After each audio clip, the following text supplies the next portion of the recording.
పెద్దయినా నేను నీ పంట కొనుక్కోపోయేది. సంతోషం అయ్యా. ఒక బస్తాకి ఎంత ఇస్తున్నారయ్యా? బస్తా 80 కేజీలే కదా. 1200 తీసుకో. 1200 పెట్టుబడి కూడా రాదయ్యా. నాకు కూడా అది పెట్టుబడి. మార్కెట్లో రేట్లే లేవు.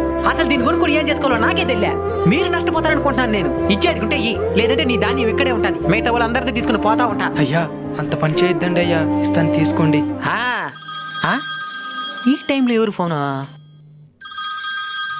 ఈడేవి ఇప్పుడు చేస్తున్నాడు? అన్నా రైతుల దగ్గర ధాన్యం కొనేవా? దాన్ని మన దగ్గర నుంచి కొనేదానికి క్లయింట్లు వచ్చున్నారనా? చెప్పు. ఒక బస్తా రేట్ అని చెప్పమంటావా? 3000 చెప్పు. 3000? 3000. ఇక్కడ రైతులకి 2500 ఇస్తుండేది. ఆ మాత్రం లాభం కూడా లేకపోతే ఇంకెట్టా? 3000 చెప్పు. సరే అన్న. మంచికి కాలమే ఉండేదిలే. ఇనేనవా? సరే వాళ్ళ బస్తాలను ఒక రేటుకి తీసుకున్నా, మీరు ఎక్కువ రేటుకి తీసుకుంటాను కానీ. ఒక బస్తాకి ఎంత ఇస్తావో?